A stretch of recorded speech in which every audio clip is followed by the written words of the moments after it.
Assalamualaikum warahmatullahi wabarakatuh. Nahmaduhu sholli ala rasul karim. Merene. Allah Khalik, Allah Malik, Allah Razik. Jadi saudara yang dimuliakan Allah Subhanahu wa taala, Allah Maha Pencipta kan? Berapa dah? Sini jangan malu-malu. Nanti dapat pempek hadiahnya. Astagfirullahaladzim. Ini mencari gara-gara nih. Allah Khalik, Allah Malik, Allah Razik. Allah yang Maha Pencipta. Allah menciptakan apa yang di langit dan yang di bumi kan, yang kelihatan maupun yang tidak kelihatan kan. Allah menciptakan makhluknya banyak pak, yang besar-besar dari yang besar-besar sampai yang kecil kan. Nah, di dalam Al-Quran itu diceritakan, di dalam surat Al-Ma'arij itu Allah Subhanahu wa taala memiliki tangga tempat naik ruh yang lamanya 50.000 tahun pak. Wah, itu tengok di surah Al-Ma'arij itu. Jadi 50.000 tahun itu Pak, kalau di akhirat itu dalam perhitungan Allah, satu hari 1000 tahun di dunia ini, satu hari di akhirat. Jadi kalau 50.000 tahun itu Pak, ditambah nolnya yang 1000 itu 3, maka berapa? 50 juta tahun tempat ruh itu naik. Nah, jadi macam mana saudara yang dimuliakan Allah Subhanahu wa taala? Allah Subhanahu wa taala itu maha hebat, Pak. Maha kuasa menciptakan apa yang di langit dan di bumi kan? Nah, kata Allah dalam Al-Qur'an itu, kalau kamu mau tahu kebesaran Allah Subhanahu wa taala, lihatlah macam mana Allah Subhanahu wa taala menciptakan langit tidak bertiang kan? Allah Subhanahu wa taala dirikan, ciptakan matahari, bulan, bintang kan.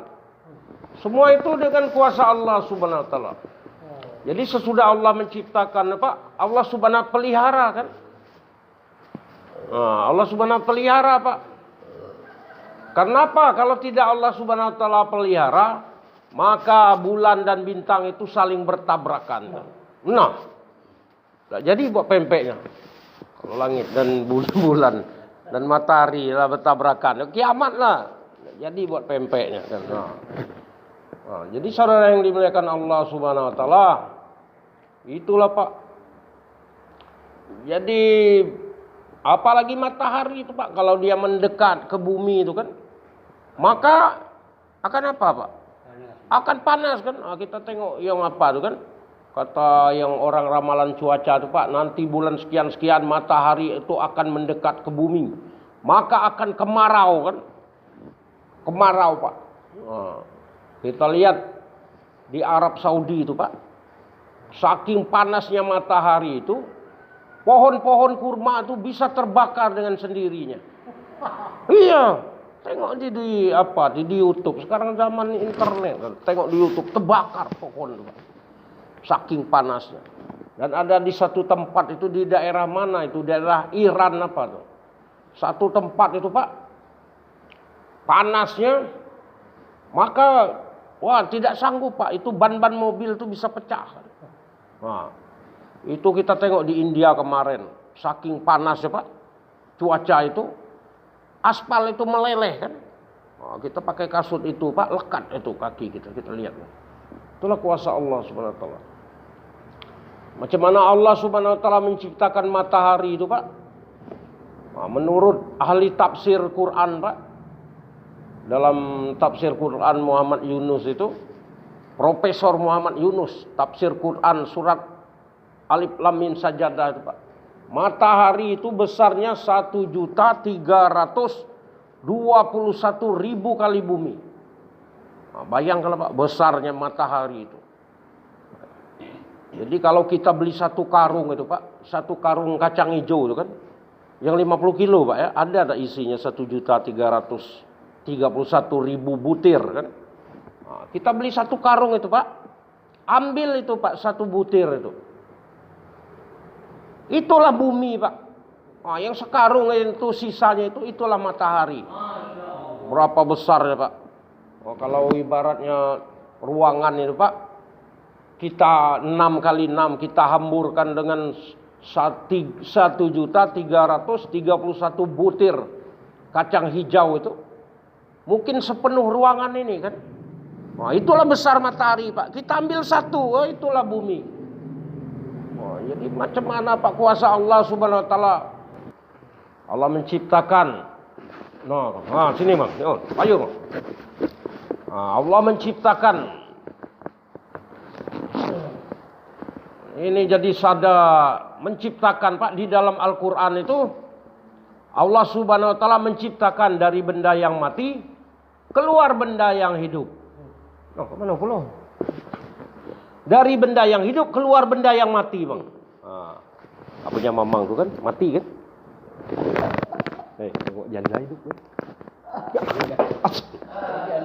Bukan itu, Mang. Maksudnya Allah mengeluarkan benda yang mati dari benda yang hidup itu dalam tafsir Quran itu, Bang. Allah menciptakan telur, Mang. Betul enggak? Telur. Tahu telur, Mang? Coba pegang telur. Ada telur. Allah menciptakan telur ayam, telur bebek, telur apa memang? Telur angsa, telur buaya, telur entok. Benda yang mati kan? Coba kita pecahkan, Mang, telur tuh. Tadi kawan beli telur banyak kan? Ada itu 30 butir kan? Kita pecahkan, Mang, dalamnya lendir. Kalau pegang telur pula, Mamang sih kok kurang ajar nih. La ilaha illallah. Jadi telur itu kita pecah, Mang, di dalamnya hanya kuning kan? Dulu nih, ini yang ceramahnya kok sini nih kok. Telur itu kan kita pecah. Nah, kalau matilah sudah lama udah diinjak apa tuh, makanan sehat. Jadi lama enggak diberi makanan sehat. Mati. Ya mati itu. Enggak kena sinar matahari ya mati. Jemur dulu nanti. Biar dia agak lidah. Jadi telur itu, Mang. Ketahuan. Telur itu, Mang, dalamnya tak ada patuk ayam kan? Tak ada bulu ayam, ya. Jadi apabila dieram, Mang, keluarlah anak ayam, ada yang warna merah, warna hitam, warna putih, kan?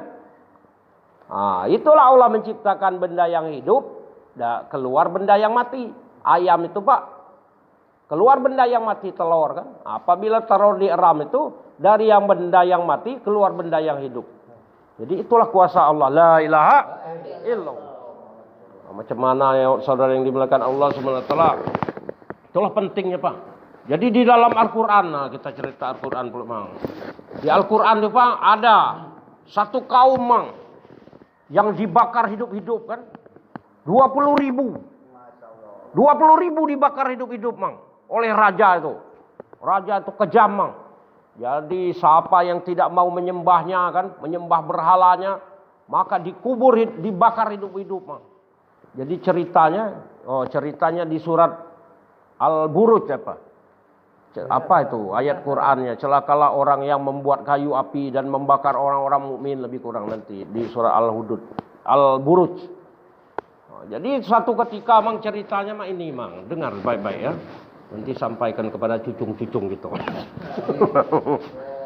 Jadi ceritanya, Mang, raja ini ada tukang sihir, Mang. Jadi cerita ini terjadi di zaman Nabi Isa alaihissalam. Ketika Nabi Isa alaihissalam wafat, Mang, maka ke 600 tahun baru turun Nabi Muhammad kan. Sekitarnya, Bang, udah hidup, entah hidup saja lagi, sudah apa, kadaluarsa. Hidup, coba tengok. Jadi apa memang burung pula. Jadi ceritanya, Mang, di zaman Nabi Isa alaihissalam itu sekitar tahun 500 Masehi, Mang, mungkin sekitar 200 tahun atau 100 tahun turunnya Rasulullah. Ada satu raja di Yaman itu, Mang. Zulnawas apa namanya? Raja ini kejam, Bang. Jadi dia ada tukang sihir, Bang. Zaman dulu kan ada tukang sihir, Bang. Memang manjur zaman dulu itu tukang sihir. Firaun pun punya tukang sihir kan. Jadi tukang sihir ini sudah tua, Mang. Model Mbah ini lah mungkin sudah tua. Ya sama aja lah pokoknya, sama-sama tua. Tapi bukan macam kami. Kami masih ABG. Masih ABG kami ini. Sudah raja itu, sudah tukang sihir itu sudah tua. Maka dia bilang dengan raja itu, Mang, ini cerita Al-Quran memang, bukan ngarang-ngarang nih. Bahaya nih. Jadi kata tukang sihir, wahai raja, saya ini sudah tua katanya. Maka carilah anak muda yang akan mewariskan ilmu sihir saya ini. Jadi diperintahkan raja, mang, cari. Pemuda itu saya lah, mang, senang. Oh itu sudah terlalu muda itu. Itu belum akil balik lagi. Terlalu muda itu. Jadi cari pemuda tuh, bang. Jadi pemuda nih setiap hari, mang, datang ke rumah tukang sihir itu kan. Belajar, mang, ilmu sihir kan. Ilmu santet kalau kita kan, dukun pokok terkenal nih, mang. Dukun raja. Dulu dan tukang sihir tuh manjur-manjur, man, tongkat itu dilempar jadi ular kan. Apa ini mamang nih, tongkat diular, keluar jadi asap. Iya, rokoknya berasap. Dile apa, mang? Jadi dia datang, mang, belajar kan, belajar. Satu ketika dia belajar, mang, ada di sana itu ada rumah pendeta, mang. Dulu pendeta masih beriman, mang, kepada Allah.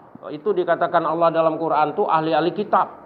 Mereka itu masih beriman kepada Allah, masih murni kan. Orang Nasrani, orang Kristen masih menyembah Allah, nggak ada katakan Tuhan itu ada anak, Tuhan ada ibu, Tuhan ada nenek, ada cucu lah, ya kan. Masih beriman kepada Allah. Datang ke rumah, lewat di tempat pendeta itu kan, ngobrol-ngobrol, bang. Jadi belajar dia kan, jadi dia tertarik dengan pendeta nih kan. Jadi belajar dia dengan pendeta tuh, belajar kan. Sudah belajar itu dia pergi lagi, sudah belajar dengan pendeta itu, diam-diam dia nggak tahu tukang sihir raja nih kan. Lalu ke tempat raja lagi, ke tempat pendeta itu kan. Ke tempat tukang sihir tuh, mang. Jadi digebukin sama pendeta itu kan, bukan pendeta, sama tukang sihir itu. Kenapa datang lambat kan? Jadi dibilangnya dengan pendeta, ya Pak, wahai guruku pendeta katanya. Saya ini datang lambat digebuk sama itu, tukang sihir itu katanya. Kenapa lambat kan? Karena dia mau belajar kan, diajar ilmu sihir itu. Maka kata pendeta itu, kalau ditanya sama tukang sihir itu kenapa lambat, saya ini ditahan dengan keluarga saya. Dan apabila keluarganya nanya ngapa dia nih pulang lambat, bilang aja, tukang sihir itu menahan saya nih kan. Jadi waktu berlalu, mang, sudah belajar kan pemuda ini kan. Dengan tukang sihir belajar lah, mang. Dengan pendeta tuh belajarlah. Kalau dengan pendeta tuh belajar ilmu Allah, bang. Ilmu Al-Quran, ilmu Injil kan. Masa itu Injil masih bagus, mang. Belum syirik kan. Belitang. Jadi satu ketika, mang, pemuda ini sudah belajar dengan itu kan, mau ke tempat. Lewat dia satu kampung, mang. Lewat satu kampung itu ketemu satu binatang, mang. Orang ini nggak bisa jalan kan, entah binatang apa, entah singa, entah apa kan, nggak tahu saya. Tapi hanya dikatakan di dalam tafsir itu Quran itu binatang aja kan. Jadi orang takut, mang, nggak bisa lewat orang, dia di jalan itu. Jadi orang ini kang kabut kan, nggak tahu. Pokoknya kalau lewat mungkin dimakan atau diganggunya kan binatang ini. Cobalah kalau ada singa atau apa di situ, mang, di jalan itu kan takut gitu kan. Maka kata pemuda itu, inilah saatnya saya membuktikan ilmu tukang sihir itu atau ilmu pendeta itu yang manjur kan. Diambilnya batu, mang. Maka dia berdoa, ya Allah, kalau seandainya ilmu pendeta ini lebih engkau sukai dari ilmu tukang sihir ini, matikanlah binatang ini. Dilemparnya, mang. Macam ini lempar saya sejadah itu. Untung saya nggak apa. Iya itu. Kurang ajar tuh. Dilemparnya, mang, binatang itu mati, mang. Maka semenjak itu dia ini terkenal, mang. Dia pun bilang dengan pendeta itu kan, wahai pendeta katanya, saya ini kemarin itu ada binatang menghalang di jalan kan. Sudah itu dia bilang, saya berdoa macam itu, jika ilmu pendeta lebih Allah sukai dari ilmu tukang sihir itu, mana matikanlah binatang ini kan. Dilemparnya mati.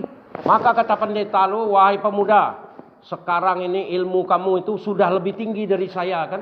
Ibaratnya sudah selesai, sudah tamat pengajiannya kan. Pendeta itu pun nggak sampai macam itu, Bang. Maka pemuda ini, Bang, semenjak itu dia ini bisa mengobatin orang, Bang. Sakit, entah lumpuh, entah apa, entah buta, entah penyakit. Ya suka kentut itu kan jadi nggak kentut kan. Penyakit itu ya mau diobatin itu. Pokok penyakit yang parah-parah lah, Bang. Penyakit entah kudis, entah apa kan. Maka pemuda ini, Pak, terkenal kan. Maka karena terkenalnya dia pintar mengobatin itu, maka ada seorang sahabat dekat raja, Bang. Dia ini sakit kan, buta kan, matanya nggak bisa, mungkin kena katarak atau apa kan. Bisa pokoknya berjalan pincang, entah apa kan. Sakit lah pokoknya, matanya nggak bisa lihat. Dia datang, dia dengar, maka dia bawa apa, Bang, harta entah apa kan, hadiah entah duit, entah emas kan, zaman dulu kan, emas mungkin. Wahai pemuda, katanya, kalau kamu bisa menyembuhkan saya dari sakit saya ini, maka saya akan kasih hadiah ini untuk kamu. Tapi kalau orang macam itu kan nggak mau lagi dia hadiah duit-duit ini ya. Maka dia katakan, wahai bapak, katanya lebih kurang kan, saya ini tidak tahu. Tidak bisa menyembuhkan, katanya. Tidak bisa mengobati. Karena yang mengobati itu adalah Allah, katanya. La ilaha illallah. Maka kalau bapak mau saya sembuhkan, bapak harus beriman kepada Allah. Yakin dengan Allah, Tuhan yang apa. Zaman dulu itu orang tuh, Pak, nggak menyembah Allah. Menyembah berhala, entah menyembah raja itu kan. Maka kata bapak itu, wahai pemuda, insya Allah saya apalah, saya beriman kepada Allah kan. La ilaha illallah. Saya beriman kepada Tuhan pemuda itu, lebih kurang kan. Tiada Tuhan selain Allah, saya beriman dengan Tuhan pemuda ini, katanya. Maka disembuh, dia obati, sembuh, Pak. Waduh, jadi normal kan. Jadi normal, nggak sakit pinggang lagi, sudah nggak loyo lagi, itunya dicolek gini kan sudah naik. Kemarin ini sudah dielus-elus macam ini juga kan, loyo kan, sekarang sudah teng jegreng kan, sebut apa, sebut aja nama janda langsung jreng gitu kan. Iya bisa, sebab dia tuh ngobat apa juga bisa. La ilaha illallah. Jadi kedengaran, Pak. Jadi apa ini sembuh, Pak? Ini sahabat dekat raja ini sembuh. Kedengaran sama raja kan? Ya, kedengaran sama raja katanya, waduh itu pemuda itu, kamu sembuh itu diobatin pemuda itu. Iya katanya, saya sembuh ini bukan diobati pemuda. Tapi katanya berkat Tuhan yang pemuda itu sembah. Katanya, la ilaha illallah. Berkat itu. Waduh kata raja itu, kamu ini kalau mengaku ada Tuhan selain aku, katanya, maka kamu akan saya gergaji, katanya. Ini cerita Al-Quran ya, Pak. Itu tafsir lebih kurang macam itu. Tapi yang burung-burung itu nggak ada. Tambahan untuk bapak nih, biar burungnya hidup. Dari di Al-Quran itu namanya, Pak, Ashabul Ukhdud. Ukhdud. Ashabul Ukhdud, bukan Ashabul Hudud. Kalau Hudud itu rokok, Pak. Itu bukan orang yang dibakar. Jadi orang itu, Pak, raja atau sahabat raja itu yang sudah sembuh itu katanya yang menyembuhkan adalah Tuhan pemuda itu. La ilaha illallah, lebih kurang kan. Bahwasanya dialah Allah kan. Maka marah raja nih, kalau kamu nggak kembali ke agama kamu dulu, saya akan bunuh kamu, gergaji kepala kamu. Dipaksa nggak mau, Pak. Maka raja perintahkan pengawalnya, Pak. Dia apa, Pak? Taruh gergaji di atas ini, Pak, di atas kepalanya. Digergaji hidup-hidup tuh, Pak. Gergaji hidup-hidup, mati dia. Mati syahid tapi enak, Pak, masuk surga abadan kan, selama-lamanya. Itu kata Allah dalam Al-Quran, jangan kamu pikir orang yang berjihad mati di jalan Allah ini mereka mati, tapi sesungguhnya mereka hidup di sisi Allah. Itulah orang yang jihad nih, Pak, jihad fisabilillah nih, mati memperjuangkan agama Allah nih. Kalau bisa ada 100 nyawa dia mau hidup lagi. Waduh, orang sudah pulang, Pak. Jadi saudara yang dimuliakan Allah Subhanahu wa taala, sudah itu, Pak. Masih lama, tenang aja. Jadi cerita itu, Pak, sesudah pemuda itu, sahabat raja itu dibunuh, Pak. Maka dipanggil pemuda itu kan. Panggil pemuda itu, Pak. Yang nanti, oh ya istirahat, ya, silakan, Pak. Istirahatlah sebelum kita istirahat di kubur nanti. Jadi saudara yang dimuliakan Allah Subhanahu wa taala, sesudah pemuda itu, Pak, dipanggil kan. Wahai pemuda, hebat sekarang ilmu kamu ya. Sudah bisa menyembuhkan apa? Katanya sesungguhnya saya ini tidak bisa mengobati kan, tapi yang menyembuhkan adalah Allah. Maka dipaksanya, siapa yang ngajar kamu ini ilmu kan? Dia pikir raja itu tukang sihir, dia itu yang ngajar kan. Maka dipaksa, Pak, disiksa pemuda itu, diapa kan, kalau nggak ngaku kan dibunuhnya kan pemuda. Maka akhirnya ngaku lah, tidak tahan, mungkin di plaza diapa kan, digebukin, disiram cuka pempek. Maka pemuda itu, Pak, manggil bahwa yang mengajarnya itu pendeta itu, Pak. Maka dipanggil pendeta itu kan. Pendeta itu maka dipaksa apa kan? Apa macam mana? Sungguhnya yang menyembuhkan itu adalah Allah kan. Oh, mas, kamu ini kalau nggak mau kembali ke ajaran kamu itu, maka kamu akan digergaji katanya kepada pendeta itu kan. Raja itu, Pak. Itu cerita apa, Bos? Kisah Ashabul Ukhdud itu kan. Yang di Al-Qur'an di surah Al-Buruj itu, yang mana 20.000 orang, Pak, orang mukmin dibakar hidup-hidup oleh raja itu kan. Nah, jadi digergaji pendeta itu, Pak. Gergaji pendeta itu mati kan. Nah, sudah itu pemuda itu, Pak, kata raja itu, bawa ini pemuda, katanya pemuda ini nggak bisa dibunuh, Pak. Bawa pemuda itu diangkat ke gunung katanya, nanti pas di atas gunung lempar pemuda itu ke apa kan? Ke bawah gunung jurang itu kan, biar dia mati kan. Karena raja itu mau bunuh mungkin digergaji dia apa, tidak mempan-mempan kan. Sudah itu dibawa ke gunung itu, Pak. Maka sampai di gunung itu pemuda, ya Allah, selamatkanlah aku lebih kurang dari kejahatan orang-orang ini dengan caramu kan. Maka bergoncang apa gunung itu, Pak.